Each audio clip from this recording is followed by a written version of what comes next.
عزیزان گرام وقار، میں ایک بات آپ سے عرض کرنا چاہوں گا۔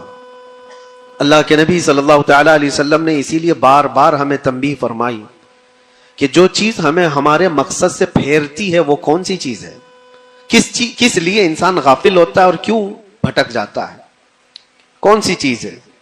تو نبی پاک صلی اللہ علیہ وسلم فرماتے ہیں، میں میرے بعد اپنی امت سے اس بات کا اندیشہ نہیں رکھتا کہ یہ کافر ہو جائے گی، مشرک ہو جائے گی۔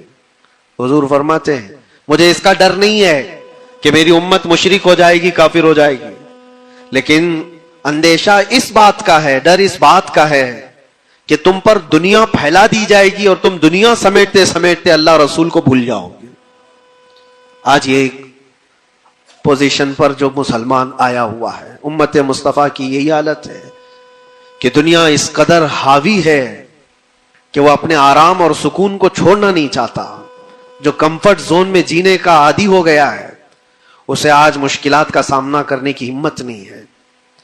آج میں محسوس کرتا ہوں میرے عزیزوں، جب رسول پاک صلی اللہ تعالی علیہ وسلم کی عزت کی بات پر، قرآن پر، اسلام پر، دین پر اور اللہ کی ذات پر حملے ہوں تو لوگ آئیں کائیں کرتے رہتے ہیں، ابھی اپنے دائیں بائیں دیکھتے رہتے ہیں کہ میری سیفٹی کتنی ہے، میری سیکیورٹی کتنی ہے۔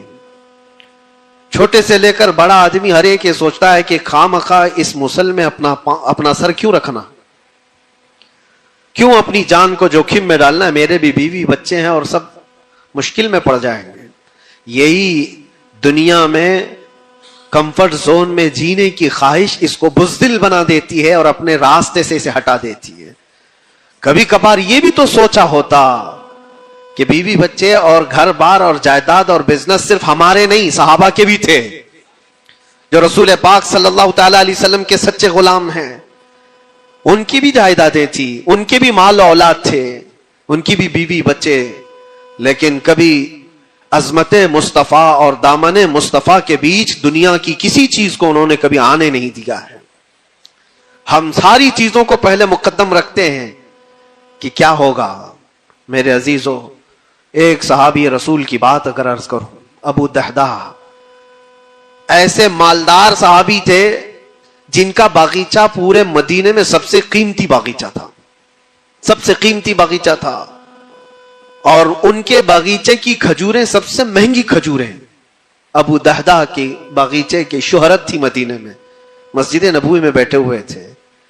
حضور پاک صلی اللہ تعالی علیہ وسلم کے پاس ایک مسئلہ آیا تھا، ایک یہودی کا اور ایک مسلمان کا، ایک دوسرے صحابی کا۔ اس یہودی کے اور مسلمان صحابی کے درمیان جو مسئلہ وہ تھا ایک درخت کو لے کر کے، کھجور کی درخت وہ یہودی کے آنگن میں تھا جس کی کھجوریں اس صحابی کے گھر پہ گر جاتی تھی۔ انہوں نے خریدنے کے لیے کہا، وہ دینے کو راضی نہیں تھا۔ یا اس طرح کا ایک مسئلہ اور بھی ہے، اللہ کے نبی صلی اللہ تعالی علیہ وسلم نے رغبت دلائی، کوئی ہے جو یہ ایک درخت خرید کر کے میرے اس صحابی کو دے دے، اسے میں جنت کا باغیچہ دوں گا۔ تو اس وقت ابو دہدہ کھڑے ہوئے، کہا یا رسول اللہ صلی اللہ تعالی علیہ وسلم، میں سودا کروں گا اس یہودی سے، ایک ہی درخت تھا اس کے آنگن میں۔ اس سے کہا کہ کتنے میں تو یہ درخت بیچے گا؟ میرے نبی کی بات ہے، حضور کا فرمان ہے، میں خریدوں گا۔ اس نے کہا میں بیچنا نہیں چاہتا، اس کی قیمت، کیونکہ اسے پتا تھا ان کی کمزوری ہے۔ ابو دہدہ نے کہا کیا تجھے پتا ہے مدینے، اوالی مدینے میں ابو دہدہ کا باغیچہ؟ کہا اس کو کون نہیں سنا ہے، مدینے کا ہر بچہ جانتا ابو دہدہ کے باغیچے کی شہرت۔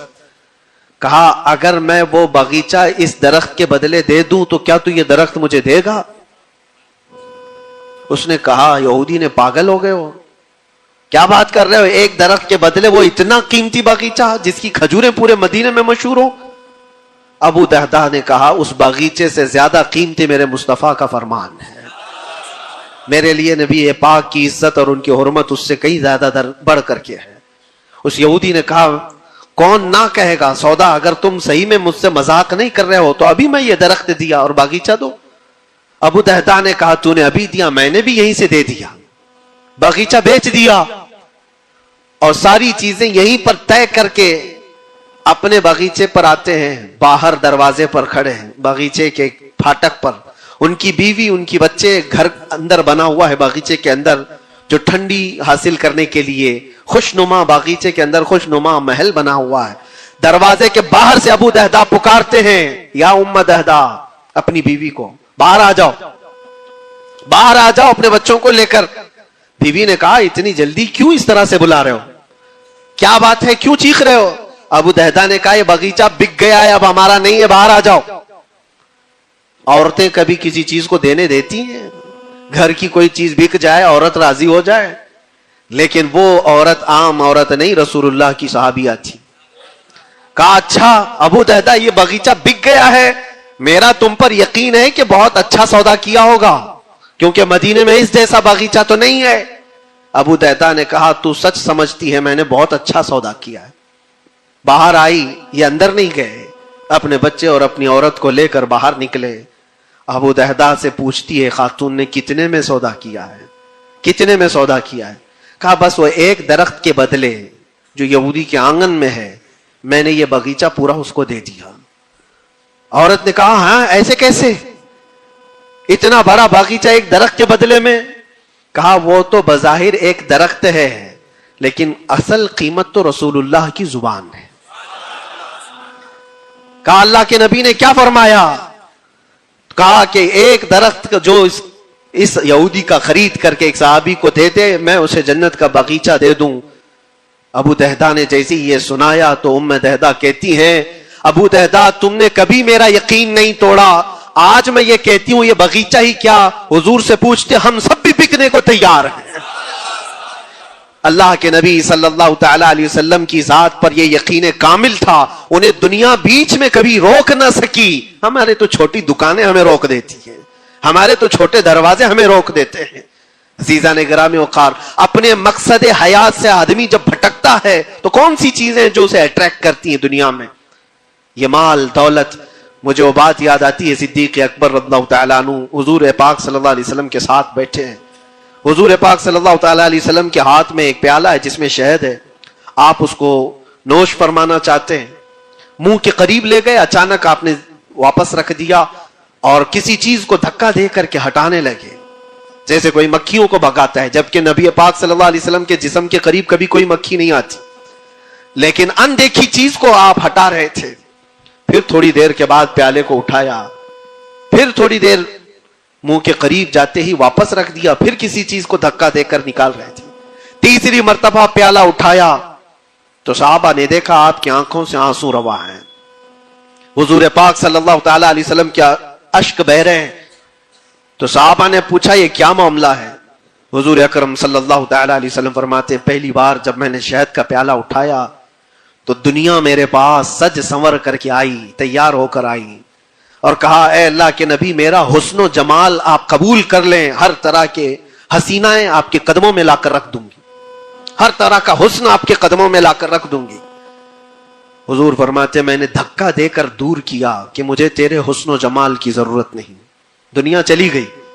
دوسری بار جب میں نے پیالہ اٹھایا تو دنیا پھر آئی میرے پاس اور پورے زر و جواہرات اور دولت کے انبار لے کر.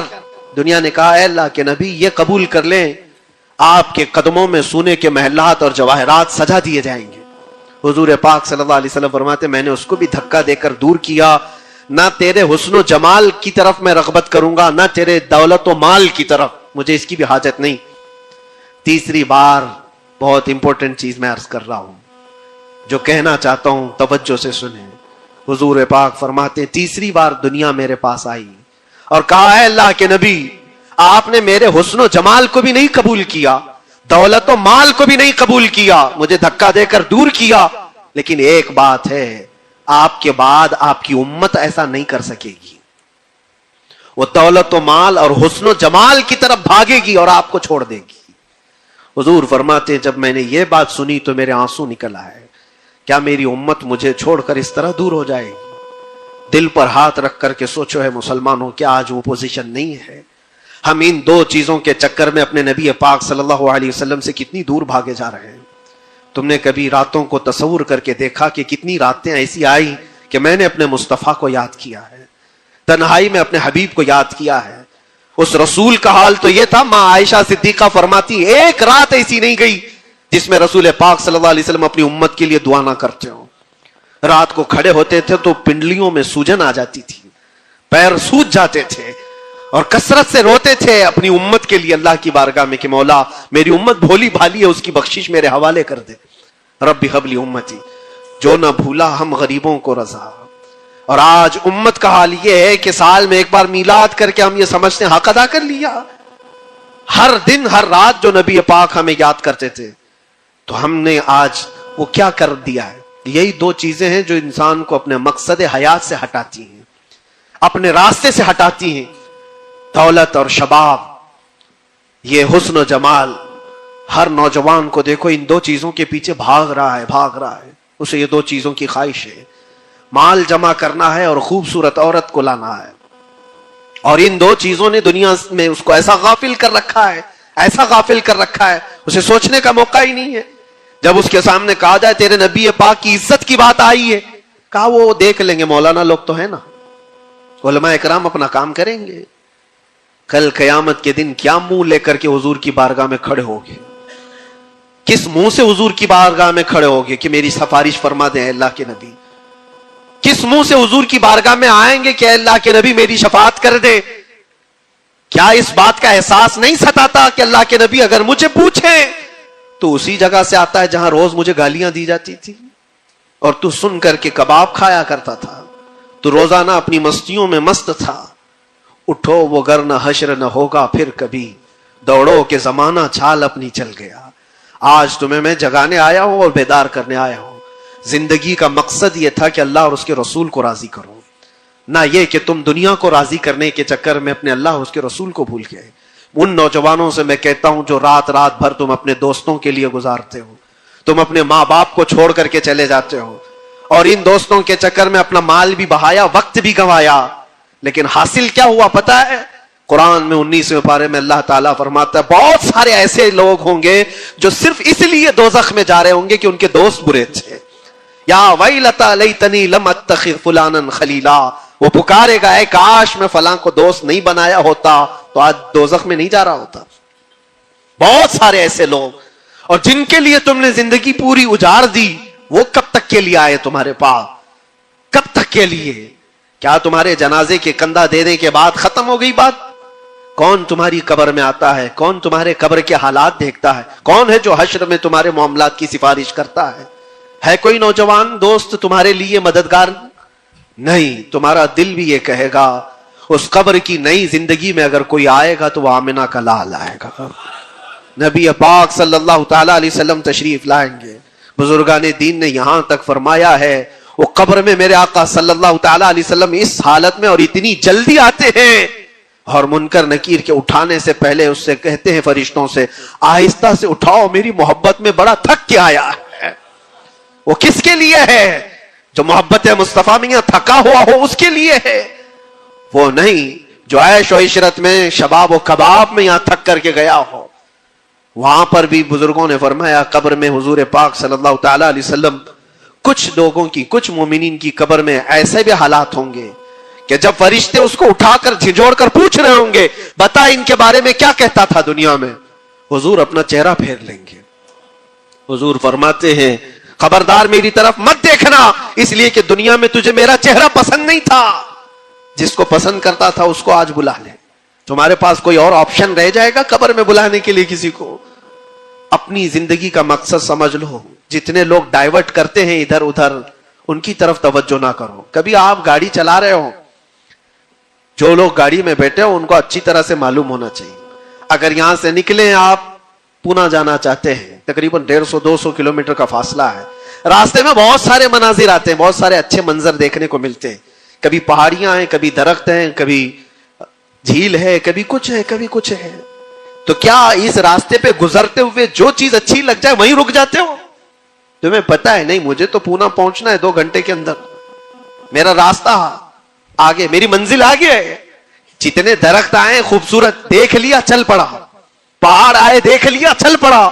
دنیا کا سفر ایسی ہی ہے، جتنی چیزیں شہوتیں تمہیں اپنی طرف بلاتی ہیں اگر نظر پڑ گئی تو نیچے کرو اور آگے بڑھ جاؤ. تمہاری منزل یہ شہوتیں نہیں ہیں, تمہاری منزل تو اللہ کے نبی کے ساتھ جنت میں جانا ہے. تمہاری منزل وہ ہے. اور جو اپنی منزل کو نہیں پہچانا ہے وہ یہیں پر ڈائیورٹ ہو کر کے رہ جاتا ہے. اپنے اصلی مقصد پر کامیاب ہونے کے لیے ایک فارمولا میں آپ کو بتاؤں, کیسے بھی حالات ہو. کچھ لوگ یہ سوچتے ہیں کہ زندگی میں حالات بدل گئے, گناہوں کی طرف چل پڑے, کبھی خواہشات نے انگڑائیاں لی, میں نفس کا شکار ہو گیا, فلاں کام کر لیا, فلاں کام کر لیا. کون انسان ایسا ہے جو خطا نہیں کرتا؟ انسانوں میں خطا ہے, نبیوں کو چھوڑ کر. لیکن میرے عزیزوں, اس کا مطلب یہ نہیں ہے کہ تم مایوس ہو کر کے انہی کاموں میں لگ جاؤ. کل کی رات ہی میں دیکھ رہا تھا, یہ موبائل جو تمہارے ہاتھ میں ہے بہت ساری نصیحت کر جائے گا تمہیں. موبائل اپنے ہاتھوں میں لیے رہتے ہو, کوئی بھی آج شاید اس موبائل سے خالی نہیں ہے. آپ کو پتا ہے اس موبائل کا اصلی مقصد کیا ہے, کیوں بنایا گیا ہے اس کو؟ فون, رابطہ کرنے کے لیے ایک دوسرے کے. یہی بیسک اس کا مقصد, جو بنیادی مقصد ہے وہ یہ ہے کہ آپ کسی سے رابطہ کرنا چاہیں گے, نمبر لگائیں گے, ادھر چلا جائے گا اور آپ بیٹھ کر بات کر لیں گے. یہی بیسک مقصد تو یہ ہے, یہ بنیادی مقصد ہے اس فون کا. میں یہی سوچ رہا تھا, یہ فون آج بھی اتنا عقل مند ہے, یہ اپنے بیسک مقصد کو جانتا ہے. لیکن دنیا میں ترقیات کے آتے آتے اس میں بہت ساری چیزیں ایڈ ہو گئی. موبائل کے اندر پھر کیلکولیٹر بھی آ گیا, موبائل کے اندر پھر فوٹو لینے کا کیمرہ بھی آ گیا, ویڈیو بھی آ گئے. اب اس کے بعد چلتے چلتے اب تو سوشل میڈیا پورا آ گیا. اب سوشل میڈیا کی سائٹس بھی آپ کنٹینیو کھول کر کے بیٹھے رہتے. ایک بات مجھے بتانا, سب جانتے ہیں آپ فیس بک دیکھ رہے ہو, انسٹاگرام دیکھ رہے ہو, واٹس ایپ کھولے ہوئے ہو, یا یوٹیوب میں کوئی ویڈیو بھی دیکھ رہے ہو, کچھ بھی کر رہے ہو, لیکن اگر کسی دوست نے آپ کے فون لگایا تو یہ ساری چیزیں بند کرتا ہے اور پہلے گھنٹی بجا کر بتاتا ہے تمہارا فون آیا ہے. موبائل اپنے کام پہ ہے, اس کا اپنا بنیادی مقصد وہ چھوڑا نہیں ہے. اس میں بہت ساری چیزیں ایڈ ہو گئی, اور شاید چاہے جتنی بھی ایڈ ہو, لیکن فون آنا جانا یہ کبھی بند نہیں کرے گا. جو انکمنگ ہے, فون کسی نے لگایا ہے تو یہ تمہیں بتا دے گا الارم. ہوتا ایسا نہیں ہے, آپ کی ویڈیو چل رہی ہو, یوٹیوب چل رہا ہے, کچھ بھی چل رہا ہو, فون اگر آیا تو وہ چیز روک دے گا اور پھر فون کا الارم تمہیں بتائے گا. یہ اپنے بنیادی مقصد پر چل رہا ہے. تمہاری زندگی میں چاہے جتنی بھی چیزیں ایڈ ہو جائیں, جس وقت اذان ہو جائے تمہیں سمجھ جانا چاہیے میرا مولا بلا رہا ہے. میرے اصلی مقصد کے لیے میں جو دنیا میں ہوں وہ اللہ کی عبادت کے لیے ہے. میرے رب کا فرمان, میرے رب کا اعلان آ چکا ہے, چھوڑو ساری چیزیں. جتنی بھی چیزیں ایڈ ہو جائیں اس چیز کو روکنا. اچھا, اور دوسری ایک چیز یہ بھی ہے اس موبائل کی, میں محسوس کر رہا تھا, یہ بہت اچھا ہے بیچارہ, یہ موبائل اپنے مقصد پر کامیاب ہے اس لیے کہ اس کو کبھی کسی کے ہاتھ میں دو تو ہی گندا بنتا ہے. جب تک اس کو کوئی چلاتا نہیں ہے, تم چلاؤ گے, اندر گھسو گے, بہت ساری چیزوں میں داخل ہوتے رہو گے, پتہ نہیں کیا کیا کھولتے رہو گے, وہ سب چیزیں وہ کرتا چلا جائے گا. لیکن اس کو کہیں بستر پر پٹک کر کے چھوڑ دو, وہ کبھی گندگی نہیں کرتا. خود سے ایسے نہیں ہے کہ وہ ویڈیو کھول کے چالو ہو جائے گا. وہ موبائل خود سے کسی کو ویڈیو نہیں دکھاتا, خود سے کسی کو فوٹو نہیں دکھاتا, لیکن اس کو بستر پر ایسی پڑے رکھے رہو, وہ دوسری گندی چیزیں تو نہیں دکھائے گا جب تک تم ٹچ نہیں کرو گے, لیکن وہاں پڑے رہنے کے وقت بھی فون کسی کا آیا تب بھی بچ کے دکھائے گا. پتہ یہ چلتا ہے اس سے کہ دوسروں کے ہاتھ میں جاتا ہے اور کوئی دوسرا چلاتا ہے تب یہ بے حیائی دکھاتا ہے. تم اس بات کی اپنے آپ کی ذمہ داری لے لو, تم کسی کے ہاتھ کا کھلونا نہ بنو. دوست تمہارے ساتھ کھیلیں گے اور دنیا تمہارے ساتھ کھیلے گی. عیش و عشرت کی تمہاری خواہشات یہ سب دنیا ڈالتی ہے. اگر یہ ساری دنیا سے ہٹا کر اپنے آپ کو اللہ اس کے رسول کے سپرد کرو, دیکھو کبھی تمہاری زندگی میں تمہارے جسم سے بے حیائیاں نہیں آ سکتی, نہیں آئیں گی. یہ جسم, اللہ, اس جسم کا مالک کون ہے؟ اللہ ہے. اور ہماری گردنوں کی اوپر اگر کسی کا حکم ہے تو وہ رسول اللہ کا ہے. اگر زندگی میں تم نے یہ طے کر لیا میں اللہ کا بندہ ہوں, اللہ نے مجھے بنایا ہے, میری گردن اللہ کے نبی کی عزت کے لیے ہے, سپرد کر دیا اپنے آپ کو, تو بے حیائیاں تمہارے اندر نہیں آئیں گی. ہاں ہوتا یہ ہے کہ تم نے اپنے آپ کو دوسروں کے سامنے پیش کیا ہے, دوستوں کے سامنے. ارے کس کو تم جان جان کہتے رہتے ہو, تو میری جان ہے, میں تیری جان ہوں, پتہ نہیں کتنوں کو جان کہا ہے, اور کوئی جان کسی کے کام کی نہیں ہے, کسی کے کام کی نہیں ہے. لیکن ایک بار جن صحابہ نے کہا فدا کا بھی وہ امی یا رسول اللہ, اے اللہ کے رسول میرے ماں باپ آپ پر قربان, میری جان آپ پر قربان. یہاں دوست کو یا بیوی کو یا محبوبہ کو جان کہا تو بدلے میں اس نے پھوٹی کوڑی بھی نہیں دی ہے, زندگی میں سوائے دکھ اور غم کے کچھ نہیں ملا جان سے. لیکن مصطفیٰ کریم کو جس نے یہ کہا میری جان آپ کے حوالے ہے, اللہ کے نبی نے ان کو ذرے سے اٹھا کر کے آسمان کا تارا بنا دیا, ایک عرب نے آدمی کا بول بالا کر دیا, خاک کے ذروں کو ہمدوش سریا کر دیا. خود نہ تھے جو راہ پر اوروں کے ہادی بن گئے, کیا نظر تھی جس نے مردوں کو مسیحا کر دیا.